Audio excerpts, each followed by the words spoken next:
Question number 40. Relation function എന്ന് വരുന്ന relation ഭാഗത്ത് നിന്ന് വരുന്ന ഒരു ക്വസ്റ്റ്യൻ ആണ്. Consider the relation R1 and R2 defined by AR1B എന്ന് പറയണമെങ്കിൽ A² + B² 1 ആയിരിക്കണം. A² + B² 1 ആകുമ്പോൾ മാത്രമേ എയും ബിയും R1 പ്രകാരം റിലേറ്റഡ് ആവുള്ളൂ. AB pair is related to CD pair വരണമെങ്കിൽ A + D = B + C ആയിരിക്കണം. അവിടെ എയും ബിയും സിയും ഡിയും ഒക്കെ എന്താണ്, നാച്ചുറൽ നമ്പേഴ്സിലാണ് വരുന്നത്. ആദ്യത്തെ R1 റിലേറ്റ് ചെയ്യപ്പെടുന്ന R1 റിലേഷൻ പറയുന്നത് ഏതൊരു റിയൽ നമ്പറും ബിയും തമ്മിലുള്ള റിലേഷനാണ് തന്നിരിക്കുന്നത്. ചോദ്യം, ഇത് ആരാണ് ഇക്വലൻസ്? ഓപ്ഷൻസ് വെച്ച് നോക്കിയാൽ R1 ആണോ R2 ആണോ, രണ്ടും ഇക്വലൻസ് ആണോ, രണ്ടും ഇക്വലൻസ് അല്ലേ? അപ്പൊ നമുക്ക് symmetric, reflexive, symmetric and transitive check ചെയ്യാം. R1 എടുക്കാം. ആദ്യം R1 പരിഗണിക്കുന്നു. കൺസിഡർ R1 എന്ന് പറയുന്ന റിലേഷനാണ് ഞാൻ പരിഗണിക്കുന്നത്. R1 പറയുന്നത് A² + B², അതായത് AR1B ഉണ്ടെങ്കിൽ if AR1B exist then A² + B² = 1 ആണ്. അപ്പോൾ ടു ബി റിഫ്ലെക്സീവ് ആവണമെങ്കിൽ, to be reflexive AR1A must exist for all A belongs to R. ഏത് എടുത്താലും എക്സിസ്റ്റ് ചെയ്യണം. That is A² + A² = 1 for all A belongs to R. That is 2A² = 1, A² = 1 is true for only A² = 1/2. A² + A² 1, 2A. A² = 1/2 is true only for A = ±1/√2. Every എക്ക് ശരിയല്ല. അപ്പൊ അതിന് എന്തായി? R1 is not reflexive, so is not equivalence. പിന്നെ അപ്പൊ അത് ഇക്വലൻസും അല്ല. അതായത് A² + B² 1 ആവുമ്പോഴേ എയും ബിയും റിലേറ്റഡ് ആവുള്ളൂ R1 പ്രകാരം. അപ്പൊ എക്ക് എയോട് തന്നെ R1 പ്രകാരം റിലേഷൻ ഉണ്ടോ എന്ന് അറിയണം. അത് എല്ലാ എക്കും വേണം. A² + A² 1 ആവുന്ന എ ഉണ്ട്. അതായത് A = +1/√ഉം A = -1/√ഉം ആണെങ്കിൽ A² + A² 1 ആണ്. പക്ഷെ എല്ലാ റിയൽ നമ്പേഴ്സുകൾക്കും ഉണ്ടെങ്കിലേ റിഫ്ലെക്സീവ് പറയാൻ പറ്റുള്ളൂ. അതുകൊണ്ട് R1 എന്തല്ല? റിഫ്ലെക്സീവ് അല്ല, അതുകൊണ്ട് ഇക്വലൻസ് അല്ല. ഇനി നമുക്ക് R2 കുറിച്ചാണ് ചിന്തിക്കേണ്ടത്. R2 എങ്ങനെയാണ് എടുക്കുന്നത്? AB pair related to AB pair അങ്ങനെയാണല്ലോ തന്നിരിക്കുന്നത്. CD പെയർ എപ്പോ മാത്രമാണ്? A + D = B + C. If A + D = B + C, അതായത് first and second sum = second and sum, first and sum. അപ്പൊ അങ്ങനെയാണെങ്കിൽ നമ്മൾ AB റിലേറ്റഡ് ടു AB വരുന്നു എന്നാണ് നമ്മൾ നോക്കുന്നത്. AB is related to AB possible ആണോ എന്നാണ് നമ്മൾ ചെക്ക് ചെയ്യുന്നത്. ആവണമെങ്കിൽ ഈ കണ്ടീഷൻ വെച്ചാൽ sum of the first entry and second entry in the second pair, sum of the first entry in the first pair and second entry in the second pair. What is here? ഇത് നടക്കുമോ എന്ന് ചോദിച്ചാൽ we have A + B = B + A for all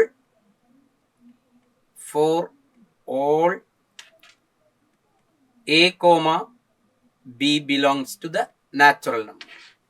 A + B = B + A. Therefore നമുക്ക് എന്ത് കിട്ടും? AB is always related to AB exist. Therefore, R2 is reflexive. Reflexive ആണ്. കാരണം A plus B equal to B plus A എന്ന് പറഞ്ഞാൽ മതി. എന്തിന്? A B related to A B എന്ന് പറയാൻ, ഈ കണ്ടീഷൻ പ്രകാരം. അപ്പൊ റിഫ്ലക്സീവ് ആണ്. ഇനി consider A B related to B C. That gives what? A plus D equal to B plus C. Can we interchange? then BC related to AB exist because we have എന്ത് വേണം? B plus A equal to B plus BC related to AB related to CD. ഞാനിവിടെ AB related to AB എന്നാണ് എഴുതിയിരുന്നത്. ഇവിടെ A B related to B C എന്നല്ല, A B related to C D. അതുകൊണ്ടാണ് നമുക്കൊരു കൺഫ്യൂഷൻ. എഴുതേണ്ടത് അങ്ങനെയാണല്ലോ തന്നിരിക്കുന്നത്. A B related to C D implies A plus D related to B plus C. അപ്പം B C related to A B അല്ല, C D related to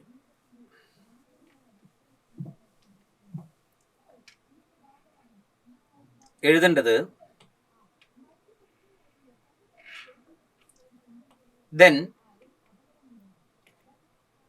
CD related to AB exist because C plus B equal to D plus A is obtained from A plus D equal to B plus C. ഇതൊന്ന് കിട്ടുന്നു. Therefore R2 is symmetric.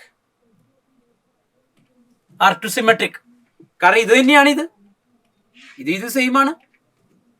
B plus C equal to A plus D അഥവാ C plus B equal to D plus A. അപ്പൊ തിരിച്ചു കിട്ടുന്നു. അപ്പൊ reflexive ആണ്. R2 എന്താണ്? Symmetric ആണ്. ഇനി ഇതുപോലെ നമുക്ക് അതിന്റെ ട്രാൻസിറ്റിവിറ്റി നോക്കാം. എങ്ങനെ കിട്ടുന്നു നോക്കാം. Consider A B related to CD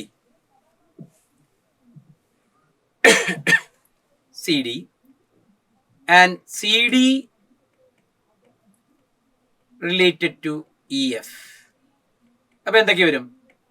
then A plus D equal to B plus C ഉണ്ട് and C plus F equal to D plus C. ഇത്രയും കാര്യങ്ങളും ഉണ്ട്. നമുക്കറിയേണ്ടത് is AB related to EF വരുമോ എന്നാണ്. അപ്പൊ ഇവിടെ നമുക്ക് നമ്മളുടെ കാര്യങ്ങൾ നോക്കാം. A plus D equal to B plus C വന്നിട്ടുണ്ട്. C plus F equal to D plus C ഉണ്ട്. നമുക്ക് A B related to E F ഉണ്ടോ എന്നാണ് അറിയേണ്ടത്. ഉണ്ടാവണമെങ്കിൽ A plus F equal to B plus C വരണം. ഇതൊന്ന് ആഡ് ചെയ്താൽ എന്താ വരിക? നമുക്കിവിടെ A plus D plus C plus F equal to B plus C plus D plus E. എന്തൊക്കെ കട്ടാവും? ഡിയും സിയും കട്ടാവുന്നു.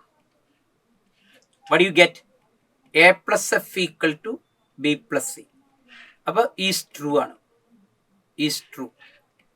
therefore അപ്പൊ A plus F equal to B plus C is true from these two conditions. A plus F equal to B plus true ആണെങ്കിൽ അതിന്റെ അർത്ഥം therefore AB related to EF is true എന്ന് വെച്ചാൽ R2 is transitive. ട്രാൻസിറ്റീവ് ആണ്. അപ്പൊ എന്തൊക്കെയായി? R2 reflexive ആണ്, symmetric ആണ്, ട്രാൻസിറ്റീവ് ആണ്. R2 is equivalence but R1 is not. R2 equivalence relation ആണ്, ബട്ട് R1 എന്തല്ല? ഇക്വലൻസ് അല്ല. Only R1 is equivalence relation തെറ്റാണ്. Only R2 is an equivalence relation ഇതാണ് ശരിയായിട്ടുള്ള option. Option 2 is the correct answer. അപ്പൊ ഇവിടെ വളരെ സിമ്പിൾ ആയിട്ട് R1 റിഫ്ലെക്സീവ് അല്ല എന്ന് കണ്ടു. അതുകൊണ്ട് തന്നെ അത് ഇക്വലൻസ് റിലേഷൻ അല്ല. R2 നമുക്ക് റിഫ്ലെക്സീവ് ആണെന്ന് തെളിയിക്കാൻ പറ്റി, സിമെട്രിക് ആണെന്ന് തെളിയിക്കാൻ പറ്റി, ട്രാൻസിറ്റീവ് ആണെന്ന് തെളിയിക്കാൻ പറ്റി. അതുകൊണ്ട് 3 കണ്ടീഷൻസും വരും. കാരണം R2 എന്താണ്? ഇക്വലൻസ് റിലേഷൻ. അതുകൊണ്ടാണ് ഓപ്ഷൻ 2 ശരി. ക്ലിയർ?